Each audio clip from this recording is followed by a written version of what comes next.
הייתי בכיתה ג', משהו כזה. ואני לא יודע איך השבר הזה, כאילו, איך ההורים שלי נרדמו בשמירה, אבל אני ראיתי סדרות מפחידות שכאילו, שלמחרת דיברתי על זה עם השומר בבית ספר, והוא אמר, אתה רואה את זה? אני פוחד לראות את זה. אמרתי לו, אתה פוחד לראות את זה? אתה שומר עליי, אתה פוחד מזה? שלום לכל המאזינים והצופים, וברוכים הבאים לפודקאסט של בית הספר לקולנוע מעלה בירושלים. כל פרק יתארח פה בוגר או בוגרת של מעלה, וננסה להיכנס לנעליים שלהם ולהבין מה זה אומר להיות קולנוען בישראל ובכלל. אני יונתן גרובר ואני שמח לארח היום את דוד טאובר. דוד סיים את לימודיו במגמת קולנוע במעלה בשנת 2013, עם סרט הגמר וזר לא יבין זאת. זוכה הפרס הראשון בפסטיבל הדתות טרנטו, איטליה. בשנת 2022 יצר את הסרט הקצר גלובסטר בכנרת, עליו זכה בפרס הבימוי בפסטיבל קולנוע תמוז בשומרון. השנה צילם את הפיצ'ר הראשון שלו, האחד והיחיד שלי. מתי אמור לצאת, פחות או יותר? יש תאריך? שאלה טובה. שאלה טובה, תכף נגיע לזה. אבל לפני הכל, דוד הוא בוגר של מעלה, ואפילו עבד 10 שנים במעלה, והיום הוא פה איתנו. אז ברוכים הבאים, דוד. אהלן. נתחיל בשאלה הקשה ביותר השנה. מה שלומך? אני בסדר, ברוך השם. תשובה מצוינת, כן. בדיוק בזה. בוא נתחיל מההווה. מאיפה אתה מגיע, מה אתה עושה היום, במה אתה מתעסק בשבוע האחרון, בחודש האחרון? במה אני מתעסק? אני מנסה לסגור את הסרט כרגע, זה באמת המקום שאני נמצא בו, וזה משהו שנפרס על פני הרבה זמן, הסגירה של הסרט, התהליך שלו, גם בגלל שזה סרט עצמאי, זאת אומרת, יצאנו עם תקציב קטן וצילמנו את הסרט, וגם בגלל שנראה לי שאני כזה, שאני לוקח את הזמן עם העבודות שאני עובד עליהן, ובמקביל אני מנהל אקדמי של בית ספר לקולנוע. בוא נשאר עוד קצת בסרט. אישה שחושדת שבעלה הוחלף בכפיל. כן, זה התקציר של הסרט. זאת בעלת תשובה צעירה, שבאה לרבנית בשכונה ואומרת לה שהיא חושדת שבעלה התחלף בכפיל. והסיבה שהיא באה אליה ולא הולכת למשטרה, כי היא פוחדת שהמשטרה יאשפזו אותה. אז הרבנית חושבת שצריך לאשפז את הבחורה. אז זה כנראה איזו התפרצות של מחלת נפש, זה הטווח של הגילאים, החל לידה ראשונה. והרב אומר לה, עזבי, זה בעלת תשובה, היא לקחה מדרש אחד יותר מדי לריאות, ומשם הכל מסתבך. וכשאני מספר את התקציר הזה לאנשים, והם שואלים אותי, נו, אז זה באמת שד או שזה, אז אני אומר, יופי, אז תראו את הסרט. כי אם מתחיל סרט ואין לי מושג לאן הוא הולך, אז אני אומר, אוקיי, אני שלך. בסדר, וזה נראה לי מה שאנחנו מחפשים כשאנחנו רואים סרט. אני איתך ב100%. כאילו, אנחנו רוצים לתת לסרט, להוביל אותנו. בטח, אני איתך לגמרי. אני יודע על ההבדל המהותי, התהומי, כשאני רואה סרט עם אשתי, אשתי לדעתי היא מייצגת של אוכלוסייה רחבה, היא לא מסוגלת לעשות את מה שאמרת עכשיו. של פשוט, יאללה, אומרים לו של סרט טוב, פליי, בוא נתחיל לראות. היא צריכה לקרוא על הסרט, היא צריכה לקרוא להבין על מה הוא, היא חייבת לקרוא את הלוגליין, מה שדיברת, על מה הסרט בדיוק, מי משחק בו, כמה הוא זה, מי ממליץ, כמה פה, והרבה אנשים צריכים את זה כדי להיכנס לחוויה, ולדעתי אני איתך לגמרי, זאת אומרת, תנו פליי, כאילו... אני חושב שגם אשתך יודעת את כל הדברים האלה, וזה באופן, כאילו, בלתי מודע, זה חלק מין הרגל כזה שהיא רכשה במהלך השנים שהיא ראתה סרטים. עובדה שהיא מבינה את הבדיחות בסרט, ולא אומרת, רגע, מה קרה? למה הסרט אומר משהו לא הגיוני? זאת אומרת, יש לנו הרבה מנגנונים שאנחנו כצופי קולנוע רוכשים אותם, וכשאנחנו פוגשים סרט זה שם. אני אגיד לך איפה הכי מעניין לראות את זה, שיש לי חברים שלא היה להם טלוויזיה בבית, שהם היו קטנים, ואני רואה אותם היום בגילי, רואים טלוויזיה, יש להם עדיין את המבט הזה של ילד צופה בטלוויזיה. אתה יודע מה תמיד הציק לי בסרטים ובסדרות? לסיים שיחת טלפון. אני לא יודע למה זה תמיד הציג. אף אחד לא מסיים ככה שיחת טלפון. שמה? זה כזה, אז תגיד לו לבוא ב7. בלי להגיד שלום ומלטק? כן, אין כאילו, אני צריך רגע בסוף, טוב, אז נדבר, יאללה, ביי. אין את זה. אז כן, זה הדברים שתסריטאים נהנים מהם, לזהות את הקלישאות האלה ולהגיד, בוא נחפש דרך להתנגח בהם. הייתה תקופה שהרעיון של סרט היה, אני לא רוצה טרנטינו מתיימר שהסצנות שלו יהיו אחוזות במציאות, לא, הוא יצר שפה קולנועית משלו, סוג דיאלוגי משלו, אין אנשים כאלה. אבל אתה מבין, זה איזה מין... אז זה גם וגם אצל טרנטינו. זאת אומרת, מצד אחד הוא משתמש בקונבנציות קולנועיות שהוא מכיר אותן בצורה נהדרת, ומצד שני הוא גם יודע לשתול בתוכם את העולם כמו שהוא מכיר אותו, והוא עדיין לא ראה אותו בסרטים. זאת אומרת, הדמויות, טרנטינו בזה, בקומנטרי של הסרטים שלו, קומנטרי, גרסת הבמאי. פעם, שהיה DVD. אז היינו יכולים לראות סרט בבית, והיה אפשרות לראות אותו עם הערות הבמאי, שזה דבר שאף אחד לא עשה אותו. אתה נותן 5 דקות כזה. כן, בוא נגיד 5% אולי מהצופים עשו אותו, אבל בעצם גרסת הבמאי זה היה לצפות בסרט, והבמאי חופר לך בראש ברקע. ואז בעצם יש לך רעיונות, כאילו רעיונות ארוכים עם היוצרים, שמדברים על הסרטים שלהם בזמנם, וכשאני הייתי סטודנט, הייתי יושב ומוריד אותם ל-MP3 שהיה לי אז, ושומע כאילו את הסרטים שכבר ראיתי כמה פעמים, ואני כבר יודע אותם בעל פה, אז הייתי שומע את הקומנטרי. אז כל מי שעדיין לא התחבר לטרנטינו ורוצה, כאילו, קשה מאוד לא להתאהב בטרנטינו, אחרי שאתה שומע את הקומנטרי שלו על רומן על אמת. על איזה סרט? רומן על אמת זה לא סרט שהוא ביים, זה התסריט הראשון שהוא מכר. אוקיי. התסריט הראשון שהוא בעצם, לא, הוא מכר קודם את רוצחים מלידה לאוליבר סטון ושנא את מה שעשו איתו, אבל את התסריט הראשון שהוא סיים זה רומן על אמת, ושם לא רק זה שהוא מדבר, הוא מדבר כאילו על הסרט כתסריטאי, לא כבמאי, ואז הוא גם יותר משוחרר, והוא מדבר על איך הוא עובד כתסריטאי, וזה שיעור מאלף, אני חושב, אבל גם הוא נודד ופשוט מספר על עצמו ועל התקופה שהוא היה בה והכל, ואתה מוצא הרבה חיבורים איתו, סתם כקולנוען, כמישהו שפשוט אוהב סרטים, ובנוגע למה שאמרת, הוא אמר, אם באמת תסריטאי כותב טוב, כותב מהלב, אז האנשים שמכירים אותו באים להקרנה והם נבוכים. כאילו, הם יושבים ואומרים, קוונטין, אתה לא באמת הכנסת את זה לסרט. כאילו, זה אמור להיות החוויה. אז גם טרנטינו, שהוא בעצם עושה סרט סמוראים או מערבון, או סרט פשע מסוגנן, שהוא ממש המציא ז'אנר חדש בעולם סרטי הפשע, עדיין הכניס את המציאות כפי שהוא מכיר אותה, ועדיין לא ראה אותה בקולנוע לשם. כל הנגיעות הקטנות האלה, הדו-שיח בג'ון טרבולטה לבין הדילר שלו, הוא משהו שלא ראינו קודם. כן. הירידה לפרטים, השתיקה המביכה בין אומה תורמן לבינם במסעדה הזאת. זאת אומרת, הוא חיפש את הרגעים האלה שהוא אמר, אני ראיתי מלא סרטים, ולא ראיתי את החלק הזה מהחיים בתוך הסרט, ועכשיו אני מכניס את זה. אז זה כל הזמן שם. והשאלה היא, מה המקום והאחוז שזה תופס. כן. וסרטי הארטהאוס הרבה פעמים חושבים שאפשר לעשות סרט רק מזה. והקהל יודע שהוא מצפה שיקרה משהו, וטרנטינו כיוצר מנוסה ושיצטרך לסחוף אחריו הרבה אנשים. יודע לעשות את האיזון. בדיוק, יודע להביא את שניהם. אגב, אפשר לשמוע את הקומנטרי, אפשר גם ללכת פשוט לרוטשילד, לחפש אותו שם, שותה קפה שם. כן. זה מי שרוצה. כן, בלתי נתפס. בוא נחזור רגע לסרט שלך, אוקיי? אתה אמרת שאתה בשלבי סיום. איך קראת על זה? שלבי סגירה. כן, צריך לנעול את הסרט, זה הנקודה שאני נמצא בה עכשיו.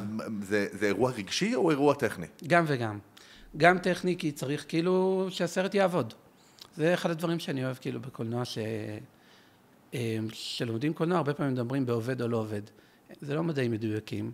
אנחנו לא תמיד יודעים לצפות את התכנון של הדברים שעשינו, ואתה יושב מול זה ואתה אומר, זה עובד או שזה לא עובד, והרבה פעמים אתה מרגיש את זה שאתה צופה, קודם כל שאתה מקבל תגובות של קהל, אבל לא רק תגובות של קהל, אתה יושב עם קהל ורואה את הסרט שלך איתם, אתה מרגיש בעצמות, אם זה קורה או לא קורה. איזה הבדל יש בין לראות סרט שלך לבד, לפשוט שיושב לידך עוד בן אדם שלא ראה את זה פעם ראשונה? זה הבדל של שמיים וארץ. שמיים וארץ, הוא לא צריך לעשות כלום, הבן אדם, הוא רק צופה איתך, ואתה כבר, אתה רואה את הסרט בעיניים אחרות. שזה בן אדם אחד... אגב, כמו להיות בכותל עם קבוצה של תגלית, זה מאוד דומה, אני לא צוחק.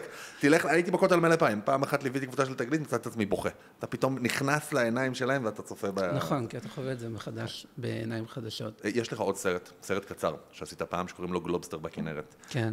ואני מודה שראיתי העליתם טריילר, ראיתי את 2 דקות טריילר, ואמרתי, אוקיי, זה נראה נהדר, ויש פה קו מנחה, מרגיש לי, קודם כל של מסתורין. מדובר בעצם על שם נער לפני בחינה, נכון? שפתאום צף לו מהכנרת יצור מסתורי שקוראים לו גלובסטר, הוא סוג של גוויה. אז האמת, זה לא יצור מסתורי שקוראים לו גלובסטר, זה פשוט גלובסטר. הוא לא יצור מסתורי, אתה אומר, הוא פשוט גלובסטר. גלובסטר, זה השם, זה מילה אמיתית, אני לא המצאתי אותה. כן. זה השם שהמדע נתן לכל היצורים שנסחפים אל החוף, ואנחנו לא יודעים איך לקרוא להם. מה אתה אומר? פאנ פקט, מה שנקרא. כן. לא, יש לי איזו חולשה, אני נתקף לפעמים בבולמוס ויקיפדיה, ואני נכנס וקורא מלא ערכים עד שאני מבין שבזבזתי את הזמן. ואחד מהם שנתקלתי בהם פעם, זה הדבר הזה. זאת אומרת, זה בדרך כלל קורה באוקיינוסים. זאת אומרת, נסחף איזשהו יצור לחוף, ולא יודעים להגיד מה זה. לרוב מגלים שזה שאריות של דיונון ענק או חתיכת לוויתן, והרבה פעמים לא מגלים מה זה, וכשלא מגלים מה זה, אז אומרים, זה הגלובסטר. הגלובסטר של מיאמי, הגלובסטר של זה. וכאילו, אז אני אמרתי, אני אעשה סרט על הגלובסטר בכנרת, על יצור ש... אוקיי, גם בסרט הזה וגם בסרט שאתה מדבר עליו עכשיו, שאתה עכשיו עובד עליו, יש קודם כל מסתורין. כן. זה משהו שהוא מרגיש לי, משהו שאתה מתחבר אליו, מאיפה? זאת אומרת, יש לך השראה של מסתורין, של מתח? אני אוהב את החלקים האלה בחיים. זאת אומרת, קודם כל זה מדהים אותי שאחרי כל הידע שצברנו, יש עדיין דברים שאנחנו לא יודעים. וכל פעם לגלות מחדש שזה דברים מאוד מהותיים שאנחנו לא יודעים אותם. ונראה לי גם כבן אדם מאמין, אני מאוד אוהב ללכת למקום הזה, של הגבולות האלה, של איפה נגמר מה שאנחנו יודעים על העולם ומתחיל מה שאנחנו מאמינים. וגם, אני חושב שבלי קשר, זה מקום שמבחינה קולנועית הוא גם מסעיר. אני בתור ילד גדלתי על תיקים באפלה, בגיל קטן מאוד. הייתי בכיתה ג', משהו כזה. ואני לא יודע איך השבר הזה, כאילו, איך ההורים שלי נרדמו בשמירה, אבל אני ראיתי סדרות מפחידות שכאילו, שלמחרת דיברתי על זה עם השומר בבית ספר, והוא אמר, אתה רואה את זה? אני פוחד לראות את זה. אמרתי לו, אתה פוחד לראות את זה? אתה שומר עליי, אתה פוחד מזה? וזה, לא יודע, זה פשוט מצית את הדמיון בצורה אינסופית. אני אגיד לך עוד מקום שזה מאוד מתחבר לי, העולם של המדרשים. זאת אומרת, אני מאוד נהנה מהשפה של המדרש. יש מדרשים שהם מדע, כאילו, שהם מסתורין ומדע בדיוני וסיפורים שאתה לא יודע בכלל מאיפה שולפים כאלה דברים. כן, יש גם מדרשים מאוד נועשים, דברים שאתה אומר, רבנים לא מדברים ככה. כן. כאילו, ולחז"ל כאילו יש לו כאילו ביטחון להגיד את הדברים האלה. ויש גם את הנקודה הזאת במדרש שאתה קורא ואתה אומר, פחות משנה למי שכתב את זה לי, אם זה באמת קרה, אלא מה זה אומר. וזה החלק היפה, אני חושב, במדרש, שפתאום היצירה מתחילה לדבר אליך ביותר מרובד אחד, וזה החלק שאני נהנה ממנו בקולנוע, זה החלק שאני נהנה ממנו באומנות, כאילו אני גם אגיד לך למה, כי זה רגע שאתה מרגיש שיצרת חיבור בינך לבין היוצר, אתה מבין? אתה יושב בסרט ואתה אומר, בעצם הוא רוצה לדבר על, נכון שזה סרט על פלישה של חייזרים, אבל בעצם הוא מאבד את הטראומה שלו מ-9/11, אוקיי? במלחמת העולמות, נגיד, אצל ספילברג.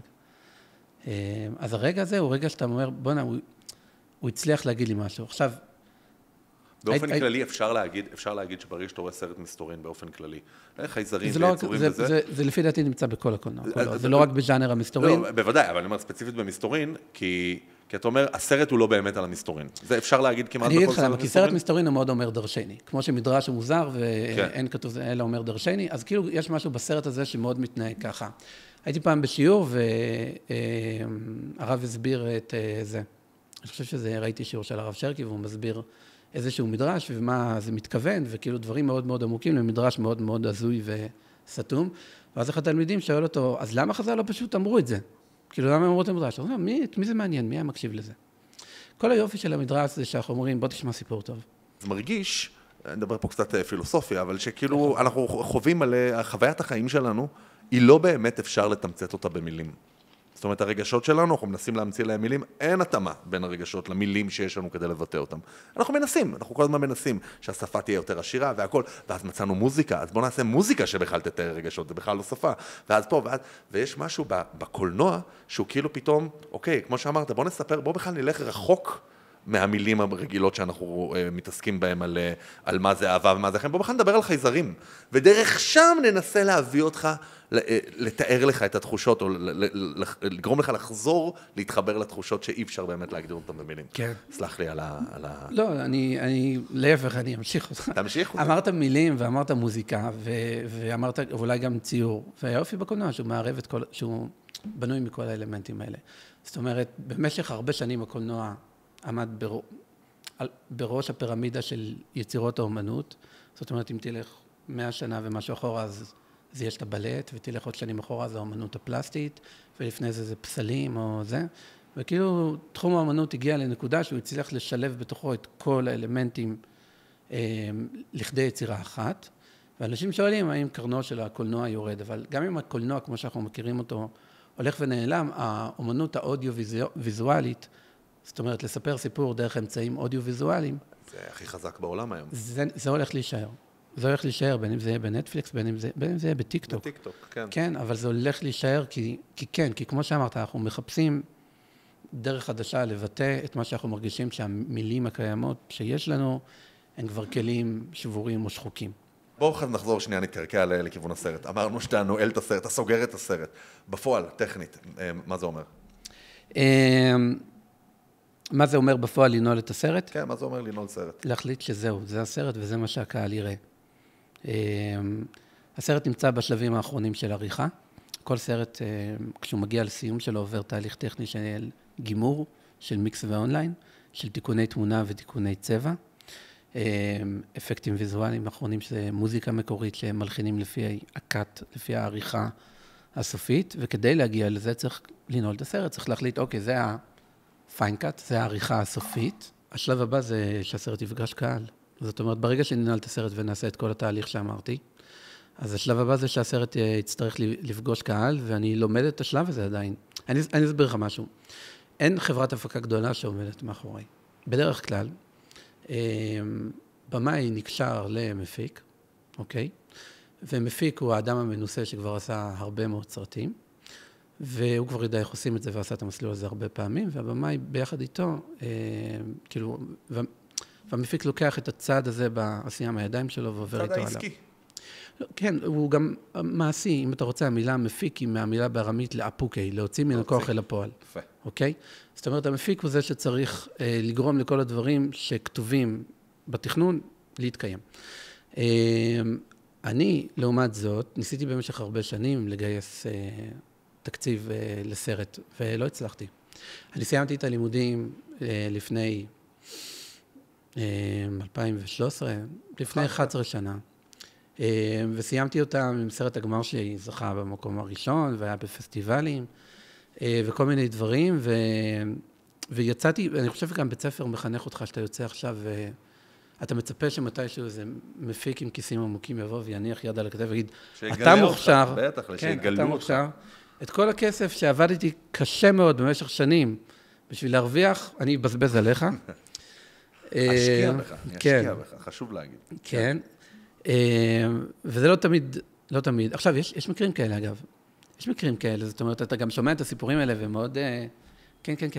כאילו, אתה מאוד מחכה שזה יקרה, אבל אתה פשוט לא יודע איך לגרום לדבר הזה לקרות. אתה אומר, חבר'ה, אני פה, למה אתם מחכים? אז מה באמת עושים כשמסיימים את הלימודים? מה עושים זה משהו אחד, מה אתה עשית? מה אני עשיתי? אני אמרתי, אני הולך לכתוב סרט. כי אני סיימתי את הסרט הקצר, אני יכול לכתוב סרט ארוך, גם כתבו עליו ביקורות בכל מיני אתרי קולנוע שאהבתי לקרוא, ואמרו, זה הבמאי שהכי צועק, תנו לי פיצ'ר, אמרתי, אני אכתוב פיצ'ר סרט באורך מלא. אז ישבתי לעשות את זה כמו שצריך. ישבתי ועברתי את כל השלבים. זאת אומרת, היה לי רעיון, הנה, לסרט קראו הערפד מהרובע היהודי, זה בחורה שיוצאת עם בחור שהוא סבבה והכל, אבל אומר שהוא ערפד. וזה קומדיית אימה רומנטית, שהתחלתי לכתוב. ז'אנר פנטסטי, קומדיית אימה רומנטית. כן, אם הוא קיים בכלל. כן. והתחלתי לכתוב את הסיפור הזה, אז פשוט הדליק אותי הדימוי הזה של ערפד יהודי, של זה, כי זה נראה שהערפדים תמיד היו יהודים. כי כאילו, מי זה הדמות הזאת? מוצצי דם וזה, אנחנו מנסים להימנע כרגע מסטריאוטיפים לעולם. לא, אני אומר, מי שהמציא את הסטריאוטיפ הזה, הלביש אותו על יהודים. זאת אומרת, כשברם סטוקר כותב את דרקולה, אנחנו הולכים להיכנס דיון ארוך, אז בואו ניגע בו וזה. אבל כשברם סטוקר כתב את דרקולה בתחילת המאה, בסוף המאה ה-18, הוא כתב את זה בתקופה שהיה הגירה של הרבה מאוד זרים לאירופה, והפחד מזרים שמגיעים ממזרח אירופה, וזה שהוא דמות עם תרבות שונה, אתה יודע, עם אף מעוקל כריח בעיר אור, ורוצה לקחת את נשותינו הטובות ומוצץ את דמנו, זה הכל עלילת דם יהודית אנטישמית קלאסית, אוקיי? ואז אמרתי, למה לא פשוט לכתוב על יהודי בדורנו, שהוא כאילו, שהוא וורפד. ולבחון מחדש את כל העלילת דם הזאת בימינו. אוקיי.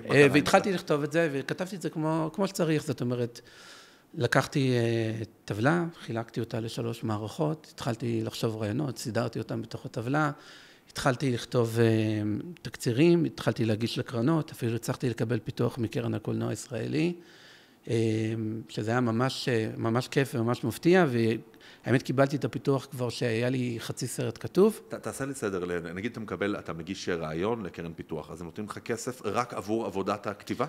אני אעשה לך סדר ממש בקצרה. יש 3 בגדול סוגים של הגשות, פיתוח, הפקה והשלמה. אוקיי? זה הכסף הגדול. וסרטים קצרים וזה, זה כאילו פינאץ, זה דברים שהקרנות גם עושות. אתה יכול להגיש סרט לפיתוח, לכתוב את התסריט שלו, אני רוצה שתשלמו לי כדי שנוכל להתפנות לשבת בבית ולכתוב אותו. הפקה זה הכסף הגדול, זאת אומרת, אני צריך לצאת לצלם אותו, שם אתה כבר חייב מפיק. והשלמה זה אומר, יש לי סרט, חסר לי כסף לסיים אותו, תעזרו לי. שם זה גם סכומים גדולים, אבל סכומים שנועדו שוב לשלב שאמרתי לך קודם, של מיקס, אונליין וגימור. אז קיבלתי פיתוח, קיבלתי את השלב הראשון, וזה היה נראה כאילו הכל הולך במסלול, ונהדר, אני כאילו, יש לי פרויקט, והתחלתי לשלוח אותו למפיקים, ונפגשתי עם מפיקים, נפגשתי עם מפיקים מאוד מאוד בכירים בתעשייה, כאלה שצעדו על השטיח האדום של האוסקר, ומאוד מאוד מתלהבים, ואומרים לי סכומים מאוד גדולים כאילו על התקציב. אני יושב בתל אביב, בבתי קפה, עם מפיק ועם האסיסטנטית שלו, והם אומרים, זה סרט ממש ממש עכשווי, והדמות של אפי היא ממש אג'ית, ואני אומר, כן, היא אג'ית, ואני חושב שזה פעם ראשונה שאני הוגה את המילה הזאת. ומה עכשיו? אני שואל אותם, אז אומרים, אנחנו צריכים לגייס בין $1 מיליון ל$1.5 מיליון, ולי כאילו עובר בראש, כאילו הוא אומר, $1.5 מיליון, והאסיסטנט אומרת, אפשר לעשות את זה ב$1 מיליון, הוא אומר, לא, יש מלא ארט, כל מיני דיון כזה שקורה מולי בבית קפה, ואני אומר לעצמי בראש, $500,000 שאתם מזפזפים ביניכם, אני הייתי עושה את הסרט פעמיים, אבל בסדר, אתם המפיקים, אתם יודעים מה שצריך לעשות, ומסתיים את הפגישה, ואני אומר, מה עכשיו זה? אם יהיה כסף, דבר איתנו. יש להם חזון גדול, אין להם שום דרך איך לגייס את הכסף. אז אמרתי, מה, אז אני אגיש איתכם? אומרים, לא, אנחנו לא חותמים בשלב הזה, זה מוקדם. אם כאילו הקרן רוצה לתת לך כסף, אז אנחנו מוכנים לקחת אותו. אוי, נהדר, מדהים. עכשיו, זה לא שהם עשו משהו לא מקצועי, כן? הם מפיקים, הם יודעים לעשות את מה שהם עושים. והקטע הוא שכשאומרים לך את הסכומים האלה, $1.5 מיליון, אתה אומר, איך מגייסים את הסכום הזה?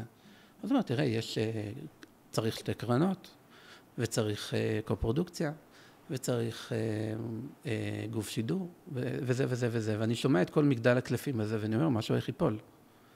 עכשיו, ברור שמשהו הולך ליפול, למפיק יש הרבה מאוד פרויקטים, לי יש את הפרויקט שלי, שאני רוצה שיקרה, אוקיי? אגב, שמעתי במהלך הדרך גם סיפורים על פרויקטים שנפלו, על מישהו שכבר גייסו, אתה יודע, 2,300,000, וקורה משהו, והפרויקט נופל. ואנשים לא קמים מזה. איך סוחבים כזה דבר? לא סוחבים, זה נורא קשה. זה נורא קשה. אז אני כאילו חטפתי את הכאפה הזאת, ודיברתי עם בוגרים, עם חברים מהלימודים, והם אמרו לי, אתה צריך, וזה משפט של יוסי מדמוני, הוא לבוגר שלנו, אבל יוסי מדמוני, אמר לי, אתה תמיד צריך לדאוג שיהיה לך כמה סירים על האש. זה משפט שהוא אמר שנכנס לי. ואמרתי, אני הולך לכתוב עכשיו סרט שאני יכול להפיק. כאילו שאני אומר מראש, דיברתי עם כל מיני בימאים, והם זרקו כל מיני סכומים, שגם נשמעו לי גבוהים, אבל אמרו, זה סכום שאם אתה משקיע אותו בסרט, אתה יכול להחזיר אותו. אוקיי? לא הבנתי, בסרט שאתה רוצה... דיברתי עם בימאים ישראלים. כן. פשוט מיוזמתי, פניתי לבימאים, אמרתי, ראיתי את הסרט שלך, אהבתי, איך עשית אותו? כן. ושמעתי הרבה דברים כאילו נורא מתסכלים, אבל גם דווקא אנשים שמגיעים כן מעולם האינדי, מעולם של סרטים עצמאיים ומסרטי ז'אנר, אמרו לי דברים כמו, אתה עושה סרט ב-50,000 שקל, ב-100,000 שקל, אתה תחזיר את הסכום הזה. וואלה. הבנתי שאני יכול כאילו, אם אני עובד בסכומים קטנים, אמרתי לעצמי, אולי זה יכול לקרות. אולי כאילו מגדל הקלפים הזה לא ייפול בדרך, וגם זה היה נראה לי כמו מסלול שהדברים נמצאים אצלי בידיים. אוקיי? הרבה פעמים, בגלל שקולנוע עושים ביחד, אתה רוב הזמן מרגיש שאתה בים בין מלא גלים, כאילו, ומלא דברים יכולים כאילו להתערב לך ולשבש והכל. עזוב, אני צילמתי את הסרט הקצר, גלובסטר בכנרת, ותוך כדי שאני עובד עליו, הודיעו שהולכים לסגור את הקרן, ואנחנו לא נקבל את הכסף בשביל לצלם אותו. ואני מוצא את עצמי מקליט הודעות בוואטסאפ לשר התרבות, שלא יסגור את הקרן, כל מיני דברים, אתה יודע. אז כאילו מלא דברים קורים לך בדרך, ואמרתי, אני רוצה לשמור את הדברים קרוב אליי איכשהו, ואז גם כשבאתי לכתוב את הסרט, אמרתי, אני הולך לכתוב אותו, פשוט לכתוב אותו מההתחלה. הדרך שעשיתי עם התסריט הקודם, הייתה מאוד ארוכה, כאילו, והגעתי לתוצאה, והייתי מאוד שמח בה, ועברתי כאילו, ולמדתי הרבה מהדרך הזאת. אבל אמרתי, אני פשוט הולך לכתוב. ואתה הולך לכתוב בידיעה שאתה רוצה שהתקציב יהיה, זאת אומרת, לכתוב כבר בתקציב נמוך. כן, יש לי רעיון, אני הולך לכתוב אותו, אני הולך להתחיל מהסוף, ואחרי זה אני אגיע לסינופסיס. קודם אני אכתוב, כאילו פיצ'ר, אני אכתוב את התסריט, וכשאני ארגיש שהוא זה, אני אכתוב את... סינופסיס, תסביר למי שלא זה, סינופסיס, תקציר. תקציר של יותר ארוך מלוגליין, מה שנקרא. כן, כאילו, כן, שאתה מגיש, אז יש לך תקציר 100 מילים, תקציר 300 מילים, סינופסיס 3 עמודים, כל מיני דברים כאלה. אוקיי, אז כתבת פיצ'ר. יפה. אז כתבתי, פשוט ישבתי וכתבתי. וזה סרט שהוא רחוק בהרבה מובנים מהסרט הסופי, שאחרי כאילו עבודת התסריט שעשיתי עליו קיים עכשיו. אבל הרבה מאוד דברים בסיסיים נשארו בו. אוקיי? זאת אומרת, הרעיון המרכזי, המהלכי העלילה המרכזיים של מה קורה בהתחלה, מה קורה בסוף ואיך הגענו לשם, הדברים האלה פחות או יותר נשארו. וזו הייתה חוויה מאוד שונה. זו הייתה חוויה כאילו שאתה כותב ואתה מפתיע את עצמך. אנחנו מדברים על הסרט הזה עכשיו? כן, על האחד והיחיד שלי. כן, האחד והיחיד שלי. אז האחד והיחיד שלי נכתב מהסוף להתחלה.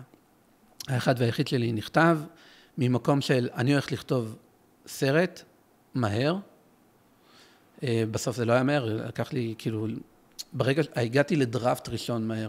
כן. לגרסה ראשונה, לטיוטה ראשונה של הסרט. 10% האחרונים הכי קשים. כן, אבל זה אפילו לא 10%, אבל כאילו משם התחיל תהליך מאוד מאוד ארוך של כתיבה. כאילו אי אפשר לברוח מזה, אתה מוצא את עצמך מול לוח שם עם פתקים ונועץ אותם ומנסה לסדר אותם בכל מיני מקומות בשביל להבין את המבנה של הסרט ואת העלילה שלו. נשמע שיש לך, אגב, שאתה מאוד, לא יודע, דידקטי, או, זאת אומרת, יש לך את השיטות שלך לכתיבת תסריט, זאת אומרת, מבחינת מבנה, זה הכל, אתה עובד עם שיטה כלשהי. אני משתדל ללמוד איפה שאני יכול. כן. זאת אומרת, כאילו, אם יש יוצר שאני אוהב לראות את הסרטים שלו, אני הולך ולומד ממנו. אני אגיד משהו בהקשר הזה, שאם יש מישהו צעיר ששומע את השיחה שלנו, והוא נמצא בנקודה הזאת, אני אומר, צא לצלם גם בלי תקציב. זאת אומרת, הסיבה, אם הייתי כאילו יום אחרי שסיימתי את סרט הגמר עם התסריט הזה ביד, הייתי יוצא לצלם אותו, הייתי מסתדר. הייתי מסתדר, כי אתה צריך להיות צעיר וטיפש כדי לצאת כאילו לבד לדרך, אבל סדרי העדיפויות שלי שונים. סדרי העדיפויות שלי עכשיו כאילו שונים, אני דיברתי פעם עם במה ישראלי, והוא אמר לי, תשמע, פיצ'ר ראשון זה משהו שצריך להתאבד עליו. אמרתי לו שאני בא מהחינוך הדתי-לאומי, ולי יש רשימה של ייהרג ובל יעבור, וקדושת הארץ, ומלא דברים שאני צריך להתאבד עליהם. אתה אומר, זה לא בשלושת הדברים, אין לי איפה להכניס פיצ'ר, כאילו, אני הולך קודם כל להשקיע במשפחה, ובגלל זה גם לוקח יותר זמן. עכשיו, אני אגיד לך שזה שנים מאוד קשות. השנים האלה שחולפות, ואתה בטוח שהנה זה בא, הנה זה בא, וזה לא בא. הם שנים שבהם... איך מתפרנסים? תראה, ברוך השם, תחום הקולנוע מאוד מאוד התרחב. זאת אומרת, זה לא רק אתה צריך לעבוד בסטים, בתחנת טלוויזיה. העבודה כעולם של דיגיטל ובכלל, תראה, אני ביימתי תוכניות ילדים. אני הייתי שותף בעריכת תסריט, בפיתוח של איזו סדרה, הייתי בכל מיני חממות, הייתי בשתי חממות משמעותיות, אני חושב, ועובדים הרבה כפרילנסר. כאילו, כעצמאי, אתה עושה עבודות עבור לקוחות. אתה מנצל את ה... אצלי מה שאני רץ איתו בראש שלי, אני מעולם הקומדיה, אבל תמיד אצלי בראש יש את העניין של, שכל הזמן יהיה לך את הפרויקט שבוער לך בפנים, תרוץ איתו, יהיה בו גם פרנסה אגב בסוף, וכל הזמן גם שיהיה לך משהו שהוא מוצר מוגמר, אתה יודע שאתה יכול למכור אותו, יש לך שירות שאתה יודע לתת, כאילו, אבל אל תזלזל במה שאתה לומד בעולם הזה של המוצרים המוגמרים, של כאילו מה שאתה עושה בשביל, אל תזלזל, תיקח משם מלא דברים אחרי זה לנפש, לפרויקט השני. אחד הסיבות, אני חושב גם שצלחתי את הדרך הזאת, את אליה טאובר, הכרתי בלימודים, הייתה חברה שלי מהכיתה, והתחתנו בשנה שלישית. עוד זיווג מוצלח של מעלה, אתה אומר. אנחנו היינו הזוג ה-25. אתה יודע? יש כאילו ספירה של זוגות במעלה? מנהלת בית הספר נטע, סופרת את זה. סופרת, אתם הזוג ה-25. היא התקנה אותי שזה הזוג ה-25. יפה. כשהתחתנו, ואני חושב שהיה רק 27 שנים למעלה. זאת אומרת שיש ממוצע. וואו, יפה. מה קרה בשנתיים שלא היו בהם? היה כנראה שנתיים קשות. זאת אומרת, היה שנתיים בעצם בלי... לא, זה היה אולי, זה היה תקופה שמעלה הייתה נפרדת. אבל, אז...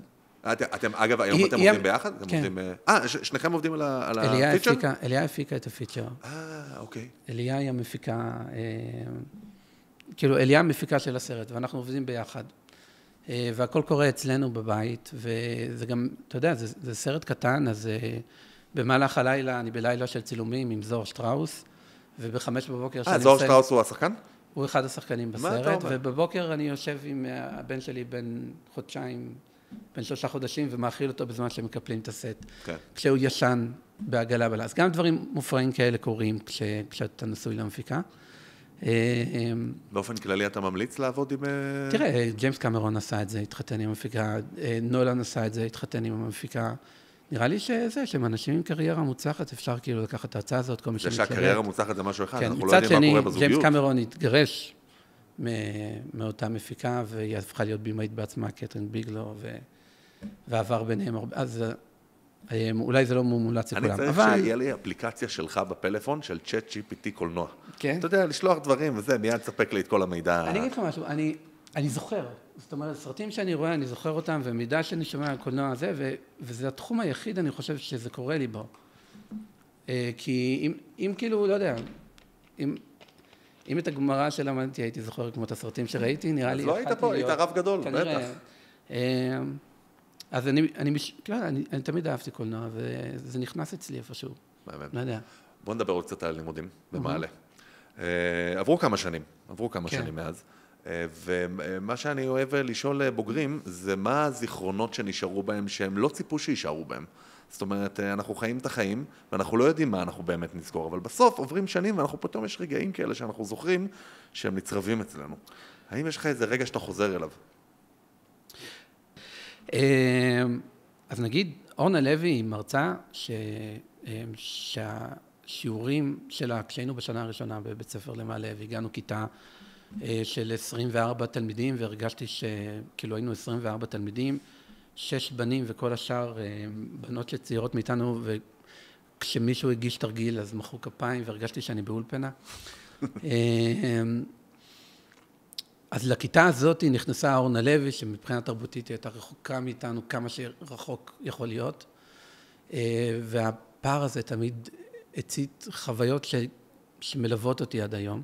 הפער הזה היה, כאילו, הוא היה תאונת דרכים והוא היה נורא נורא מפרה. זאת אומרת, כל הזמן קרו דברים, לא יכלת לצפות מה יקרה בשיעור, אבל מעבר לזה, משפטים שהיא אמרה חוקים לי בראש עד היום. זאת אומרת, אני היום מלמד משפטים ששמעתי אותה אומרת מילה במילה. היה משהו באהבת קולנוע שלה שהיה כל כך מדבק ומסעיר ומסתורי. אתה זוכר איזה משפטים שאתה אומר אותם מילה במילה? כן. איזה? הרגע הגדול ביותר בקולנוע הוא הרגע שבו הגיבור נוכח לדעת. היא הייתה מפורסמת בזה שהיא הייתה שוחטת תרגילים. שהייתה נותנת ביקורת מאוד מאוד קשה, ואנשים לא ידעו איך אנשים לפעמים היו יוצאים בדמעות. אבל היא יכלה לקחת תרגיל ולהרוג אותו. ולהגיד, הצילום מכוער. והתסריט אין תסריט, והכל קטסטרופה, וכל מיני דברים נוראים, גם שאתה לא יודע... אתה לא יודע לאבד. ואז פתאום היא אומרת, אבל זה היה נורא יפה שהיא עשתה ככה עם היד. שהיא עשתה ככה עם היד, פתאום הסתכלתי עליה ואמרתי, וואו. ואתה מבין שהתהליך למידה שלך, הוא לקחת את הרגע היפה הזה עם היד, להבין מה קרה שם, ולנסות לקחת באחוזים את הרגע שעבד לך, ולהצליח כאילו להגדיל את האחוזים שלו. לימוד קולנוע בהתחלה הוא שפה. אתה לומד שפה, כשאתה לא יודע שפה, אתה נשמע כמו עולה חדש. אז הסרטים הראשונים שאתה עושה, הם סרטים שנשמעים נורא. הם נראים נורא, הם נשמעים נורא, הם מביכים, כי אתה חושב שמה שאמרת יוצר את המשמעות הזאת והזאת, אבל אתה עוד לא יודע את השפה. ולכן אתה אומר כל מיני משפטים מוזרים של עולים חדשים, שאף אחד, כאילו, שהם בדיחה אחת גדולה. במקרה הטוב. כן, תמשיך. ולאט לאט שאתה לומד את השפה, אתה מתחיל כאילו, אתה מתחיל כאילו להצטמצם לתוך להגיד משפטים, ואני חושב שזה, אורנה כאילו עשתה איתנו בצורה מדהימה, הצליחה לבודד לנו לתחביר קולנועי, את המשפט הקולנועי. אני אומר לך שהמושגים האלה מלווים אותי עד היום. המושגים, אני יכול לזרוק עוד מלא מושגים, אני יכול לזרוק עוד מלא סיטואציות, אני אתן לך דוגמה. אליה, אשתי, עשתה תרגיל 3 שוטים. תרגיל, נותנים לך לספר סיפור ב3 שוטים, שוט יחידה קולנועית בין קאט לקאט, אוקיי? ואני הייתי השחקן. והתרגיל היה, היא רצתה לעשות, העלילה של הסיפור היא כזה, בן אדם יוצא מהבית, הולך, מדבר בטלפון, איש עסקים עם חליפה, הוא עובר ליד פח זבל, ומסתכל בפנים, ורואה נערה חסרת כל ישנה בתוך הפח, והוא מסתכל על זה, וממשיך בשיחה כאילו כלום לא קרה והלך. אוקיי?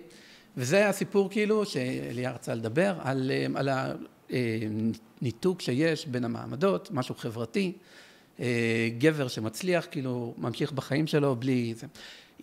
יצאנו לצלם את זה בפסגת זאב, אחת החברות, כמובן בתחילה אנחנו השחקנים, אני הייתי האיש עם החליפה והפלאפון. אתה לא היית הנערה ששוכבת בפח? הנערה הייתה רחל, חברה מהכיתה שהסכימה להיכנס לפח וכולם הריצו אותה על זה, שהיא מוכנה להקריב את עצמה בשביל הסרט.